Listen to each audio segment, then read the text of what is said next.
ক্ষমতার অহংকার বাবা তুমি করিও না। যারা ক্ষমতার অহংকার করেছে আল্লাহ তাআলা যুগে যুগে মানুষের পরীক্ষা নিয়েছে। যারা রব্বে কারিমের চাইতে বেশি ক্ষমতা দেখাইছে আল্লাহ তাআলা তাদের ক্ষমতা চিরস্থায়ী করে নাই। আল্লাহ তাআলার কাছে এরকম দুনিয়ার কোনো ক্ষমতা না, চিরস্থায়ী ক্ষমতার মালিক। সবাই বলেন কে? চিরস্থায়ী ক্ষমতার মালিক কে? আল্লাহ তাআলাই হলো চিরস্থায়ী ক্ষমতার মালিক, স্থায়ী ক্ষমতার মালিক। আর দুনিয়ার সবাই হলো ক্ষণস্থায়ী ক্ষমতার মালিক। ও তুই এই দুনিয়ার মায়ায় করে করছ কত বাহানা, এই যে নয় তোরা আসল বাড়ি, কবর যে তোরা আসল ঠিকানা। ও তুই আর কত কাল দিবি ফাঁকি, বেশি দিন আর নাই দে বাকি। আজরাইল তোকে লইবে ডাকি, ক্ষমা তোরে করবে না। এই যে নয় তোরা আসল বাড়ি, কবর যে তোরা আসল ঠিকানা। ওই যে সিলেটের জমিনে গৌর গম্ভীর বিরুদ্ধে, গৌর গোবিন্দের বিরুদ্ধে শাহজালাল মুজাররদিয়া মানি রহমাতুল্লাহ আলাই, শাহপরান মুজাররদিয়া মানি রহমাতুল্লাহ আলাই ওই যে লা ইলাহা ইল্লাল্লাহর দাওয়াত দিয়েছে, গৌর গোবিন্দ দাওয়াত বন্ধ করে দিয়েছে, সুরমা নদী পারাপার বন্ধ করে দিয়েছে। শাহজালাল মুজাররদ ওই যে সুরমা নদীর উপরে বগলের নিচে জায়নামাজ বিছাইছে, ওই জায়নামাজটা ফেরি হয়েছে। এক জায়নামাজের উপরে শাহজালাল মুজাররদিয়া মানি রহমাতুল্লাহ আলাইহি 360 জন তার ভক্তদেরকে উঠায়া এক জায়নামাজের উপরে 360 জন ভক্তদেরকে, ইমানদারদেরকে উঠাইছে। ওই নৌকা পারাপার বন্ধ করে দিয়েছে। আল্লাহ বলে দেখ দেখ দেখ, আমি মুসলমানের ক্ষমতা এরকম ভাবে গুল্লির মধ্যে দেই নাই, মুসলমানের ক্ষমতা তীরের মধ্যে দেই নাই, মুসলমানের ক্ষমতা রাইফেলের মধ্যে দেই নাই, মুসলমানের ক্ষমতা তলোয়ারের মধ্যে দেই নাই। ওদের ক্ষমতা দিয়েছি নারায়ে তাকবীর আল্লাহু আকবারের মধ্যে। ওই যে দেখ, ওই যে শাহজালাল সুরমা নদীর উপরে জায়নামাজ বিজাইছে। এক জায়নামাজ লম্বা হইতে হইতে এপার থেকে ওপার পর্যন্ত ফেরি হইয়া 360 আউলিয়াকে আল্লাহ তাআলা পার করে দিয়েছে। এজন্য এবার আইসা নারায়ে তাকবীর আল্লাহু আকবার স্লোগান দিয়েছে। ওই যে ওপারে সুরমা নদীর ওপারে গৌর গোবিন্দের যে তখ্ত তাওস, এরকম কম্পন শুরু হয়ে গেছে। ইটগুলো খসে খসে খসে খসে পড়তেছে, এমনিভাবে কম্পন শুরু হয়েছে। আল্লাহ তাআলা বলে দেখ দেখ দেখ, মুসলমানদের পাওয়ার হলো নারায়ে তাকবীর আল্লাহু আকবার স্লোগানের মধ্যে। ওদের দুনিয়ার কোনো সুপার পাওয়ার ওরা ভয় করে না। আমেরিকার এরকম ভাবে মিসাইলকে তারা ভয় করে না, ওই যে ক্ষেপণাস্ত্রকে তারা ভয় করে না, যুদ্ধ বিমানকে পরোয়া করে না। ওরা একমাত্র কেবলমাত্র শুধুমাত্র আমি রব্বে কারিমের উপরে তারা ভরসা করে। এজন্য আমার বাবাদেরকে বলবে, হে বাবা আমরা মুসলমান, হে বাবা তুমিও মুসলমান, তুমি আওয়ামী লীগ করো তুমিও মুসলমান, তুমি বিএনপি করো তুমিও মুসলমান, তুমি জামাত করো তুমিও মুসলমান, তুমি জাসদ করো বাসদ করো তুমিও মুসলমান, তুমি দাওয়াতে তাবলীগ করো তুমিও মুসলমান, তুমি চরমনার ইসলামী আন্দোলন করো তুমিও মুসলমান, এই যে খেলাফত মজলিস যুব মজলিস যাহাই করো তুমিও মুসলমান। আর মুসলমানের কাজই হলো আল্লাহর হুকুম মানা, নবীজির তরিকা অনুযায়ী চলা, দুনিয়াতেও শান্তি আখিরাতেও কামিয়াবি। জোরে বলেন ঠিক না বেঠি? মুসলমান আমার নাম, নামাজ আমার কাজ। এজন্য আল্লাহ বড় এক আল্লাহর ইবাদত করো। এই যে 3 ফরজে গোসল করো, 4 ফরজে ওযু করো, 5 ওয়াক্ত নামাজ পড়ো, 6 সিফাতে বয়ান করো, 7 দোজখ ভয়ঙ্কর, 8 বেহেশত সোনার ঘর। যদি চাও বাঁচতে চলে যাও সাপ্তাহিক ঘাসতে, আসার আগে আজরাইল যায়া দেখো কাকরাইল। মুসলমান আমার নাম, নামাজ আমার কাম, দাওয়াত আমার গাড়ি, জান্নাত সমস্ত মুসলমানের বাড়ি। এজন্য হে যুবক ভাই, তুমি কার জন্য আসো, কার কোথায় আসো? বাজান গো, ওই যে কামাল হোসেন ভাই কবরের মধ্যে কি হালতে আছে বাজান গো, কলিজাটা ফেটে যায়। ওই কামাল ভাইয়ের পরে আমার সিরিয়ালটা হয়ে যাইতে পারে। কামাল ভাইয়ের পরে আমি আজকে মাহফিলের প্রধান অতিথি। আমি এখান থেকে নাইমা আমার গন্তব্যে যাবে, এই সিকিউরিটি গ্যারান্টি আমার নাই। কেননা সূরা লোকমানের মধ্যে 5টা জিনিসের এলেম আল্লাহ তাআলা গোপন করে রেখে দিয়েছে। ওটার মধ্যে একটাও হলো মৃত্যু। এই মৃত্যুটা কার কোথায় হবে, কোন হালত হবে কেউ জানে না। এই এলেম আল্লাহ তাআলা কোন নবীদেরকেও দেয় নাই। জোরে বলেন ঠিক না বেঠিক? এজন্য আমার বাবাদেরকে বলবো, হ্যাঁ বাবা, তুমি যে দল করো তোমার নিষেধ নাই, আমিও নিষেধ করব না। আগে দেখবা ধর্ম, তারপরে করবা কর্ম। ঠিক না বেঠিক?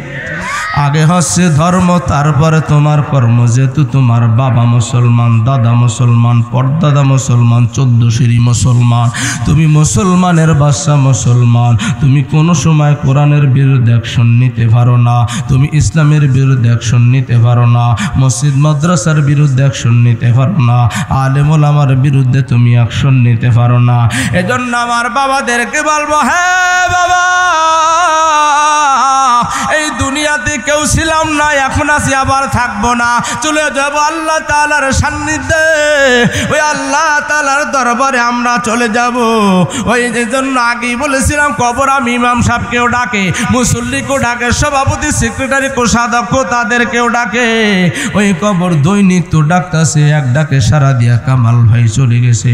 হয়তোবা শুনবে আগামীতে আমিও নাই, আমিও কবরের বাসিন্দা হয়ে গেছি। বাজানগো, এরকম গত বছর থেকে এ পর্যন্ত কত মানুষ না কবরে চলে গেছে। তাদের কিন্তু আমার চাইতে আপনার চাইতে ক্ষমতা কম ছিল না।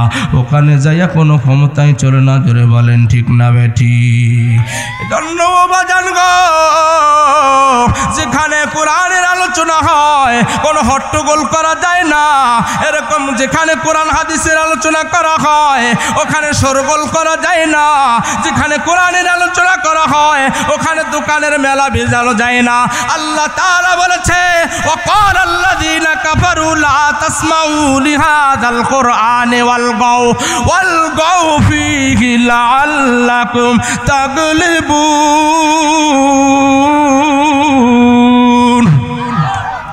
আল্লাহ তাআলা বলছে, হে মানুষরে, মানুষের মধ্যে এক শ্রেণীর মানুষ আছে যারা আল্লাহকে বিশ্বাস করে, এরা হলো আস্তিক।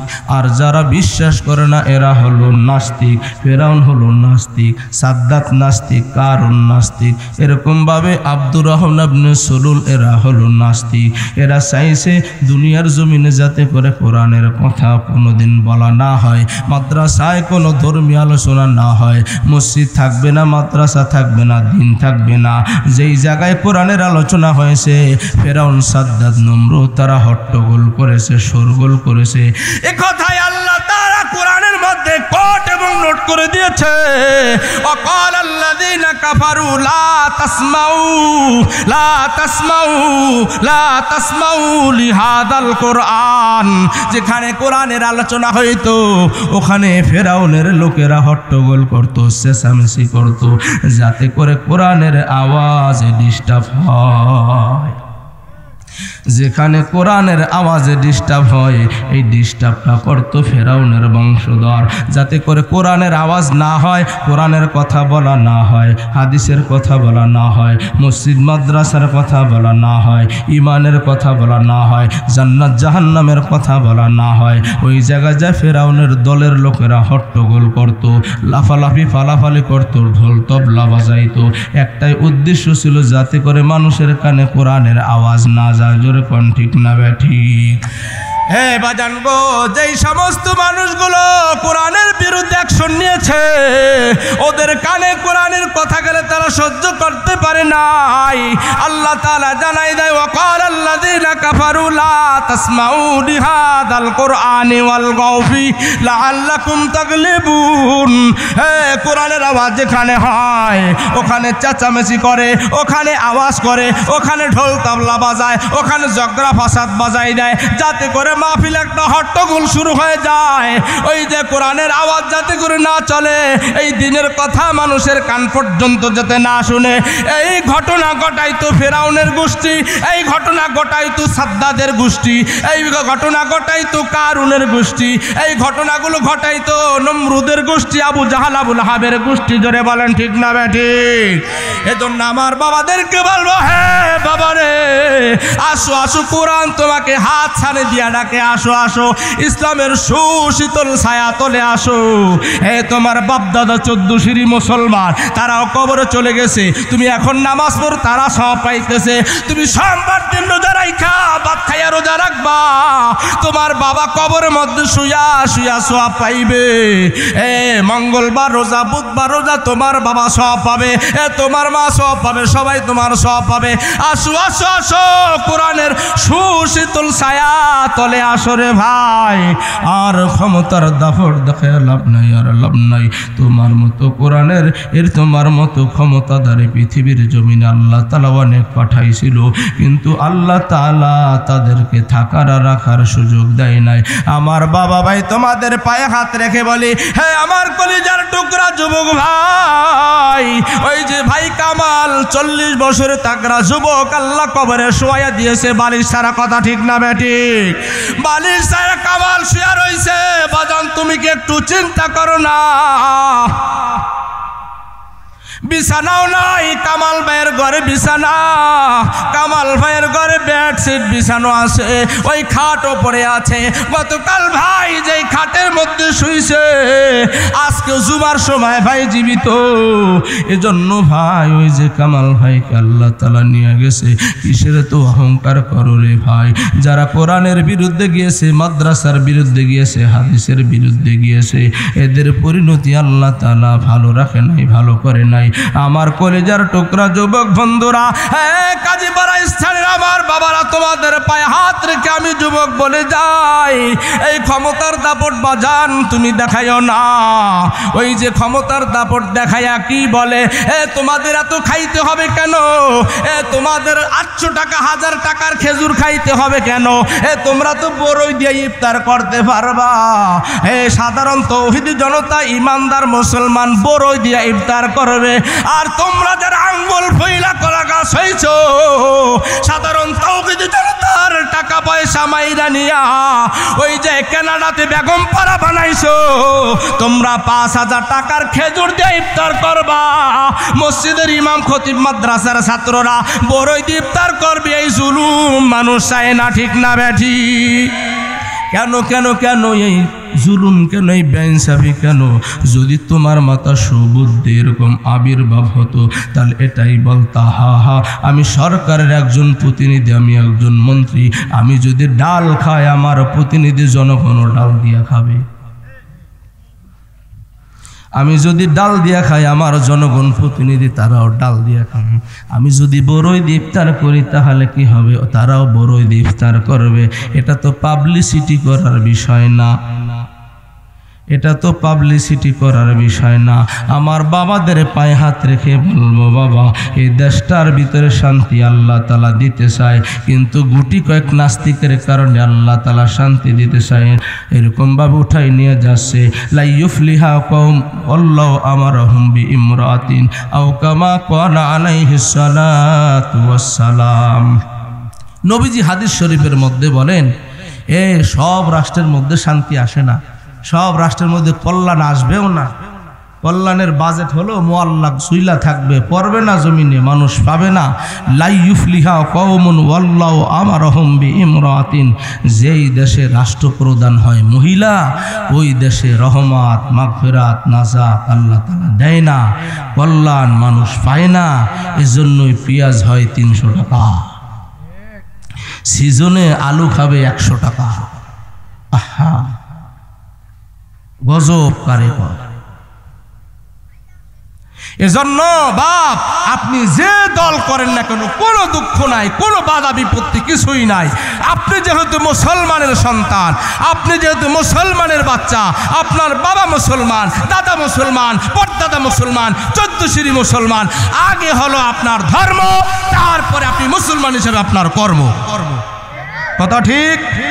আগে আপনার ধর্ম ঠিক রাখেন। ইসলাম ধর্ম, ইসলাম শান্তি শিক্ষা দেয়, সৌহার্দ্য শিক্ষা দেয়, ভ্রাতৃত্ব শিক্ষা দেয়, একজনের বিপদে ঝাঁপাই পড়াটা শিক্ষা দেয়, একজনের বিপদের সমবেদনা শিক্ষা দেয়। আজ ভাই কামাল চলে গেছে, ওর পরিবারের খবর নিয়ে আপনার দায়িত্ব, আপনি যেহেতু মুসলমান। ওর পরিবারটা কেমনে চলে আপনার খোঁজ নেওয়া দায়িত্ব। এটাই মুসলমানি, এটাই মুসলমানের ধর্ম। কিসের এত ক্ষমতা, কিসের এত তাকাব্বুরি, কিসের এত অহংকার? মাদ্রাসার উপরে এখন শকুনের নজর ফেলছে। মাদ্রাসা যত্রতত্র হওয়ার কারণে এখন প্রাইমারি, হাই স্কুল, কলেজ, ভার্সিটিতে ছাত্র পাওয়া যাচ্ছে না। কেন? আরে মধু যেখানে থাকবে মৌমাছি তো সেখানেই যাবে। কথা বলেন ঠিক না ঠিক? আরে মধু যেখানে থাকবে মধুমাছি সেখানেই যাবে। কেমনে থাকবে মধু? আপনারা তো বানাবেন বানর, আপনারা তো বানাবেন হাঁস, আপনারা তো বানাবেন ব্যাং, আপনারা তো কেমনে সাইকেল চালাইতে হয়, কেমনে বেডে একটা মেয়ে শুইতে হয়, কেমনে ব্যাংলা পাইতে হয়, এগুলো শিখাইলে ওই স্কুলে কোনো ছেলে মেয়ে পড়ায় অভিভাবকরা। হাঁস কেমনে ডাকবে টিচারদের শিক্ষা দিতে হয় না। খালে আর বিলে, বাড়ির পাশে ডোবার মধ্যে তাকাইলে দেখা যায় আর শোনা যায় হাঁস কেমনে ডাকে। ত্রিং ত্রিং সাইকেল চালা, ফেরি বলা যায়, এগুলো শিখানোর পড়া না। ছাত্র কেমনে পাবেন? শিক্ষা কারিকুলাম চেঞ্জ করেন, শিক্ষার কারিকুলাম চেঞ্জ করেন, ছাত্রের অভাব পড়বে না। আজ থেকে 10 বছর আগে প্রাইমারিতে জায়গা দেওয়া যায় নাই। কথা ঠিক না ঠিক? প্রাইমারিতে জায়গা দেওয়া যায় নাই, মাদ্রাসায় ছাত্র সংকট পড়ে গেছে, আমরা ছাত্র পাইতাম না। আদর্শ শিক্ষা ছিল এক সময় প্রাইমারিতে, এক সময় প্রাইমারিতে নুরানি সিস্টেমে মৌলবি রাখা হইতো কোরআন সহি করে পড়ার জন্য। এখন তো আলেম ওলামারা প্রাইমারিতে নিবন্ধন পরীক্ষা দিল, এনটিআরসি পরীক্ষা দিল, তাদেরকে এলাও করা হয় না। এটা হয়তো বা রাজাকার বা মৌলবাদ হতে পারে। দাড়ি টুপি বেশভূষা ভালো না, আর চাকরি হয় না। তাই ছেলে মেয়ে কেমনে কোরআন শিখবে সহি করে? এজন্য আলহামদুলিল্লাহ হাজার হাজার হাজার হাজার 3.5 লক্ষ মসজিদের মেম্বার থেকে একই খুতবায় আওয়াজ হচ্ছে যে এরকম ভাবে,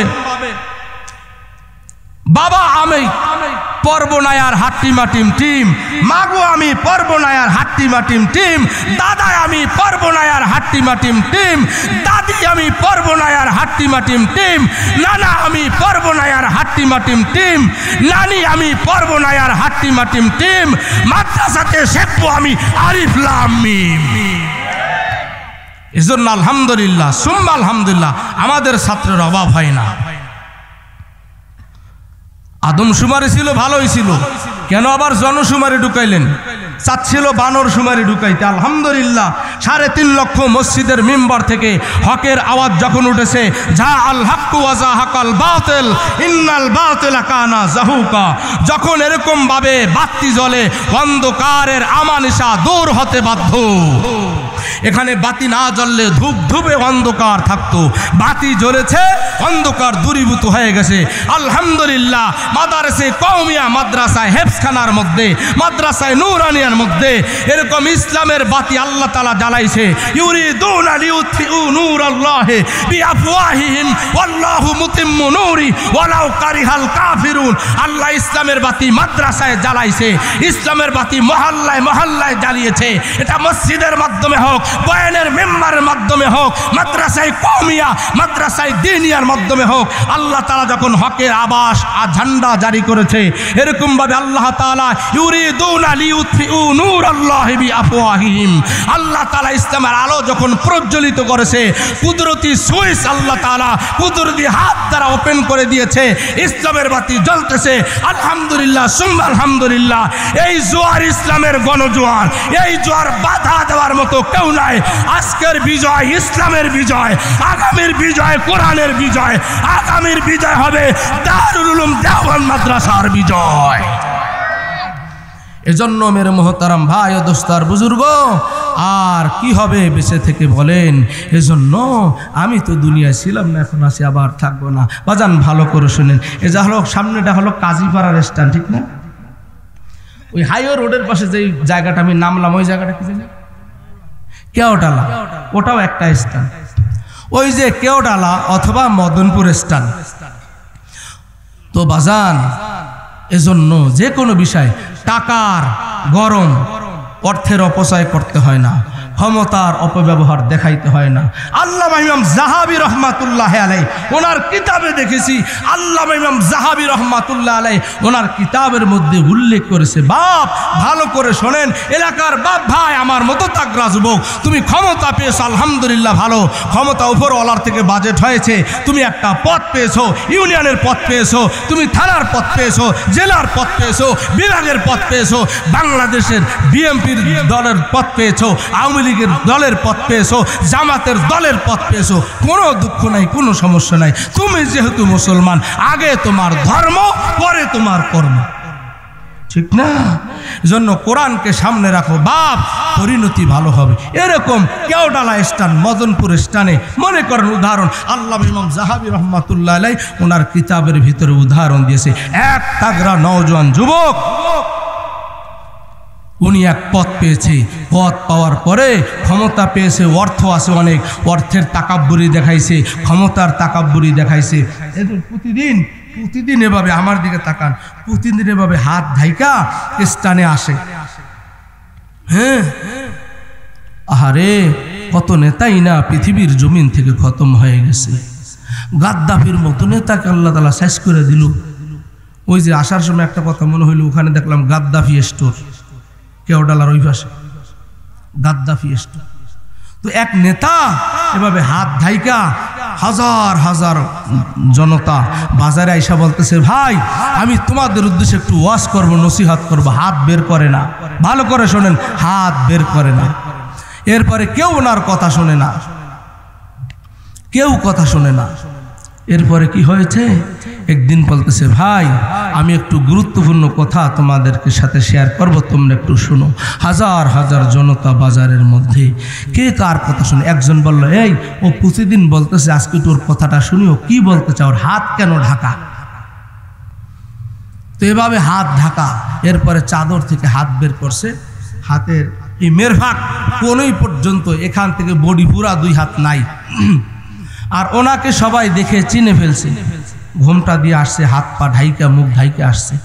এরপরে চিনতেছে, হায় আল্লাহ, এ তো আমার দলের অমকের এক পদের লোক, ওর বড় দায়িত্ব আছে, ওর ক্ষমতা ছিল অনেক, ওর টাকাও আছিল অনেক, ওর হেলর জোর ছিল অনেক, ওর মামুর জোর ছিল অনেক। হ্যাঁ, এরকম দাপট ছিল, প্রভাব আর প্রতাপ ছিল। এভাবে ক্ষমতাধর ব্যক্তি যখন বলল, ভাই আমি তোমাদের উদ্দেশ্যে একটু নসিহত করবার চাই, আমার নসিহতটা শোনো। এভাবে যখন বলেছে, সবাই জড়ো হয়ে বসছে। এখন বলতেছে, ভাই রে আমাকে তোমরা চিনুনি? বলে, হ্যাঁ আমরা সবাই তোমাকে চিনতে পেরেছি, তুমি না অমক দলের লিডার ছিলা, তুমি না অমক দলের প্রধান ছিলা। বলে, হা হা হা, আজ আবার এই পরিণতি কেন হয়েছে তোমরা জানোনি? আমার এই পরিণতি হওয়ার কারণে তোমাদেরকে একটা কারগুজারি শোনাই। হে আমার এলাকাবাসী ভাই, তোমাদেরকে একটা কারগুজারি আমি শোনাইয়া যাই। হে আমার কারগুজারিটা শোনো। ইমাম যাহাবী রহমাতুল্লাহ আলাইহি তার কিতাবের মধ্যে লেখে, এই দলের প্রধান, এই নেতা, এই টপ লেভেলের নেতা, ওনার হাত দুইটার একটাও নাই। এখন বলতেছে, বাবা ভাই আমার হাত কেমনে গলছে, আমি তোমাদের সামনে একটু বলতে চাই। বলে, বলো। বলে, একদিন এরকমভাবে আমি রাস্তার পাশ দিয়ে হাঁটতেছিলাম, নদীর কিনারে এক জেলে মাছ ধরতেছে, জেলে মাছ ধরে জেলে মাছ ধরে বড় এক মাছ পেয়েছিল। মাছটা আমি যখন আমার পাইক পেয়াদার নেতা নিয়ে যাইতেছিলাম, মাছটা দেখে আমার পছন্দ হয়েছে। নদীর বড় মাছটা লাফাইতেছে। আমি গিয়া মাছটা আত্মসাৎ করলাম, মাছটা আমি খাবো, আমার পছন্দ হয়েছে। ওই জেলে বলল, নেতা আমি আপনাকে চিনি, আপনি এলাকার সিনিয়র নেতা। আগামীকালকে মাছ ধরে আমি নিজ হাতে আপনার ঘরে গিয়া পৌঁছাই দিয়ে আসবো। আজকে 1 সপ্তাহ যাবত আমার মেয়ে ডাল দিয়া ভাত খায়। আমার মেয়েটাই মাছের জন্য কান্নাকাটি করেছে। আর দৈনিক যে গুড়া গুড়া মাছ পাই বাজার থেকে বিক্রি করে চাল দুগা ডাল নিয়ে বাসায় যাই। এই হলো আমার জীবিকা, আয়ের উৎস হলেই আমি জেলে আমি মাছ ধরে জীবিকা নির্বাহ করি। হ্যাঁ ভাই তোমাকে চিনি, তুমি তো বড় ধরনের নেতা। আমার মাছটা নিও না, আমার মেয়ে মাছ খাইতেছে, সে ভাত খায় না। আগামীকালকে আমি তোমার বাসায় মাছ পৌঁছায় দিব নিজ হাতে ধইরা। এই নেতা শুনলো না, এই নেতা ক্ষমতার অপব্যবহার দেখাইলো। বলে ভাই জরাইয়া পাও দুইটা ধরছে, ভাই মাছটা নিও না, আমার মেয়ের জন্য নেব, মেয়ে কান্না করেছে। এই নেতা কি করলো, ক্ষমতার অপব্যবহার কেমনে করে, লাথি দিয়া জেলেকে ফেলে দিল নদীর মধ্যে। জেলে সাঁতার কেটে আবার কিনারে উঠলো, উপরে উঠলো। এরপরে কি করলো, মাছটা ছিনায়া গালের মধ্যে, এরকম গালের মধ্যে হাত দিয়া, ফুলকির মধ্যে হাত দিয়া মাছটা নিয়ে যাইতেছে। এই নেতার হঠাৎ করে ফুলকি, ওই যে ফুলকি আছে না মাছের, ওই ফুলকি এখানে একটু কাতার মতো বেঁধেছে, হালকা একটু ব্যথা পেয়েছে। বিবিকে বলতেছে, বিবিরে তাড়াতাড়ি করে মাছটা কোটো ভুনা করো, আমি এটা দিয়ে খানা খাবো। বিবিকে যখন দা বটে দিয়েছে মাছ কোটার জন্য, বিবি যখন মাছ করছে, মাছের মধ্যে পোস্ট লাগাইছে। এই নেতা সিনিয়র নেতার ওনার মনে হয় জানি হাতের কবজাটা আলাদা হয়ে গেছে, ব্যথা শুরু হয়ে গেছে। আল্লাহু আকবার। এই বিবি মাছের মধ্যে পোস্ট দিয়েছে, নেতার মনে হচ্ছে আমার কবজার মধ্যে পোস্ট দিয়েছে, কবজাটা আলাদা হয়ে গিয়েছে। বিবিকে বলতেছে, বিবি রে তুমি কি মাছে পোস্ট দিয়েছো নাকি আমার হাতের মধ্যে পোস্ট দিয়েছো? বলে না, আমি তো মাছ কোটা বাটা করতেছি। বলে না বিবি রে, এই ব্যথা খাইতে খাইতে ধরতে ধরতে মেরফাক পর্যন্ত, কনুই পর্যন্ত উঠলো, এরপরে সিনা পর্যন্ত, ঘাড় পর্যন্ত উঠলো। এখন এই হাতও শুরু হয়ে গেছে যন্ত্রণার ব্যথা। এভাবে দুটোটা হাত হসপিটালে গিয়া কেটে ফেললো একেবারে, এই গর্দানের কাছ থেকে এই সিনা পর্যন্ত পুরো হাত কেটে ফেলে দিল। ডাক্তার বলছে এটার একটাই মেডিসিন আছে, দুটোটা হাত তোমার পচন ধরে গেছে, পচা লেগে গেছে, এই হাত আর তোমার শরীরে রাখা যাবে না। যদি এই ভাইরাস রাখা হয় তাহলে পুরা তোমার বডিতে পচন ধরে যাবে, তোমার পুরা 2টা হাত ফেলে দিতে হবে। ডাক্তার কি করলো, 2টা হাত ফেলে দিল, ওনার কাছে আর হাত তো রইল না। এখন এই যে ঔষধ খাইতেছে একটু ভালো হয়েছে, এক আল্লাহর ওলির সন্ধানে গিয়েছে। ওই যে মাদ্রাসার হাফিজিয়া, 2 তলা 3 তলা মাদ্রাসার হাফিজ, মাদ্রাসার মুহতামিম, ওই যে এই মসজিদের খতিব সাহেবের কাছে গেছে, মুফতি সাহেবের কাছে গেছে, হুজুর এইরকম ভাবে এই কাজ করেছি। বলে বাজান তুমি কি করলা, এটা তো তোমার ঠিক হয় নাই, তুমি তাড়াতাড়ি করে যাও, তুমি কেন মাছ নিয়া জুলুম করেছো? এটা তো আল্লাহর হক না, এটা বান্দার হক। আল্লাহর হক ইচ্ছা করলে আল্লাহ তাআলা মাফ করে দিতে পারে, বান্দার হক ক্ষমা করার এখতিয়ার আল্লাহ তাআলার নাই। কেন তুমি মাছ নিয়ে জুলুম করলা? বেচারা পাও ধরলো, কেন তুমি লাথি দিয়া ছটা দিয়া নদীর মধ্যে ফেলে দিলা? এই জুলুম আর অন্যায় তুমি কেন করেছো রে ভাই? এটার কোনো পরিণতি এরকম ভাবে আর ভালো হবে না, তোমার হাত গেছেই গেছে, তুমি তাড়াতাড়ি করে যাও, ভাইজানের কাছে মাফ চাও। ওই ভাইজানের কাছে মাফ চাইছে, বলে ভাই আমি রব্বে কারিমের কাছে সাথে সাথে বলেছিলাম, আল্লাহ আমার উপর যেই হাত দিয়ে, যেই পা দিয়ে আমার উপর জুলুম করেছে, আল্লাহ এই পা তোমার কাছে বিচার দিয়ে দিলাম, এই হাতের জন্য তোমার কাছে আমি অভিযোগ দায়ের করলাম। আল্লাহ জালেমের বিচার আমি আল্লাহ তাআলা তোমার কাছে চাই। আজ-জুলমু যুলুমাতু ইয়াউমাল কিয়ামা, জুলুম কিয়ামতের ময়দানে অন্ধকার আকার ধারণ করবে। হে টাকাওয়ালা ভাই জুলুম করিও না, হে ক্ষমতাওয়ালা ভাই জুলুম করিও না। আল্লামা ইমাম যাহাবী রাহমাতুল্লাহি আলাইহি এই কিতাবের মধ্যে সে বর্ণনা করেছে, এই ক্ষমতা দেখানোর পরে আল্লাহ তাআলা তাকে কি করলেন, হালাকার নেস্তনাবুদ করে দিলেন। এই দুনিয়ার ক্ষমতা দেখাইলেন। ও তুই এই দুনিয়ার মায়ায় করে করছ কত বাহানা, এই যে নয় তোরা আসল বাড়ি, কবর যে তোরা আসল ঠিকানা। ও তুই আর কতকাল দিবি ফাঁকি, বেশি দিন আর নাই দে বাকি, আজরাইল তোকে লইবে ডাকি, ক্ষমা তোরে করবে না। এই যে নয় তোরা আসল বাড়ি, কবর যে তোরা আসল ঠিকানা।